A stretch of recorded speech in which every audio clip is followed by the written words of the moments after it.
हमारे जीवन में मुश्किलें आती हैं, छोटी बड़ी सभी तरह की। लेकिन कई लोग ऐसे होते हैं कि छोटी छोटी मुश्किलें आते ही ये समझ लेते हैं कि ज़िंदगी समाप्त हो गई, सब कुछ खत्म हो गया, अब उनके पास ऑप्शन नहीं है। लेकिन कई लोग ऐसे होते हैं जो बड़ी से बड़ी मुश्किलें आ जाए फिर भी वो घबराते नहीं हैं और जीवन को एक नई दिशा देते हैं। ठीक आज की मोटिवेशनल स्टोरी एक ऐसी ही कहानी है ऐसे व्यक्ति की, कैरली टकास, जिनका जन्म हंगरी में हुआ था 1910 में। वो हंगरी सेना में एक सैनिक थे और उनके जीवन का एक ही सपना था कि दुनिया का सबसे अच्छा पिस्टल शूटर या कह लीजिए शूटर या निशानेबाज बनना। और 1936 तक यानी 1936 तक वह ऐसा कर भी चुके थे और राष्ट्रीय स्तर पर नेशनल लेवल पर हंगरी के बेस्ट शूटर बन चुके थे। 1936 में जो ग्रीष्मकालीन ओलंपिक हुआ था, समर ओलंपिक्स, उसमें उन्हें नहीं भेजा गया। नहीं भेजने का रीजन सिर्फ एक ये था कि उस समय तक ऑफिसर्स को ही भेजा जाता था, हवलदार के लिए ये नियम नहीं था और वो ऑफिसर नहीं थे।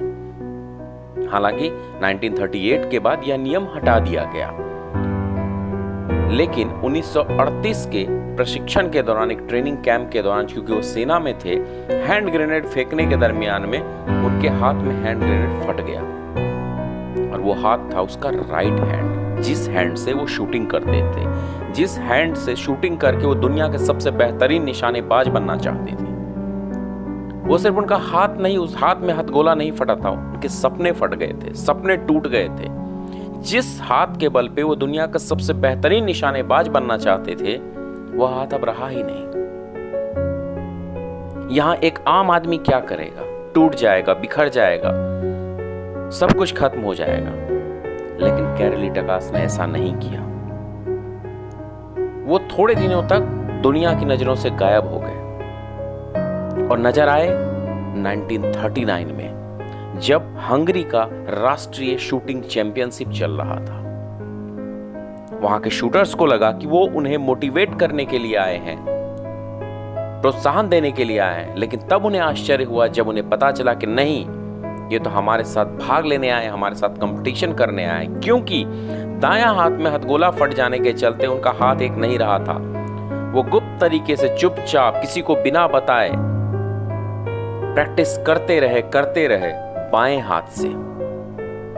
और कहते हैं ना कि मेहनत इतनी करिए कि सफलता शोर मचा देगी, बस यही बात थी यहाँ पे। और 1939 के हंगरी के राष्ट्रीय शूटिंग चैंपियनशिप में वो सबको हराते हुए आगे बढ़ गए और ये बताए कि मैं तुम्हें प्रोत्साहन देने नहीं, इनकरेज करने नहीं, तुम्हारे साथ भाग लेने आया हूं। और भले ही मेरा दायां हाथ नहीं है, फिर भी मैं कंपटीशन करने आया हूं। क्योंकि उनका सपना था बेस्ट शूटर बनने का। बात है 1940 के ओलंपिक की। 1940 का ओलंपिक द्वितीय विश्व युद्ध के कारण, सेकेंड वर्ल्ड वॉर के कारण कैंसिल कर दिया गया। तो उनकी नजरें 1944 के ओलंपिक के लिए रेडी हो गई कि अब उसके लिए मुझे मेहनत करना है। लेकिन बैड लक ये था कि 1944 का ओलंपिक भी रद्द कर दिया गया। अब वो 1948 के लिए तैयारी करने लगे। उम्र हो गई थी उनकी 38 साल। जिस उम्र में कोई ओलंपिक के लिए प्रिपेयर नहीं करता, भाग नहीं लेता, अभी भी उन्होंने उम्मीदें नहीं छोड़ी थी और वो लगातार प्रयास कर रहे थे। यह कहा जाता है लगातार धैर्य, परसिस्टेंसी, मेहनत, निरंतरता। पता नहीं किन शब्दों को आप जोड़ना चाहते हैं, उन शब्दों को जोड़ लीजिए। उम्र थी 38 साल, 1948 का ओलंपिक, दायां हाथ चला गया और बाएं हाथ से मेहनत करने वाला शूटर गोल्ड मेडल जीतता है। फिर आई बारी 1952 की। अगेन कैरली टकास फिर से गोल्ड मेडल जीतते हैं, वो भी उस हाथ से जिसे हम परफेक्ट हैंड नहीं मानते, उसे उन्होंने परफेक्ट हैंड बनाया।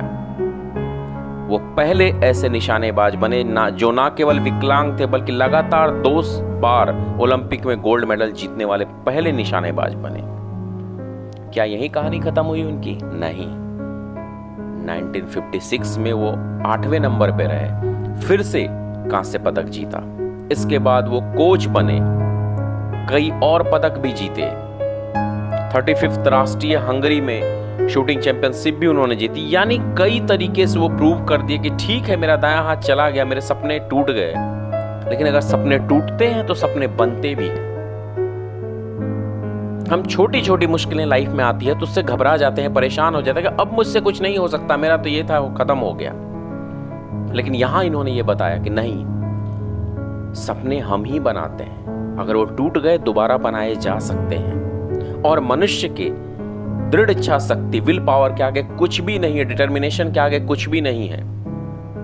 वो कुछ भी कर सकता है इस दुनिया में, अगर वो चाह ले, उसके लिए मेहनत करे तो। बस कैरी टकास का जीवन हमें यही इंस्पायरेशन, मोटिवेशन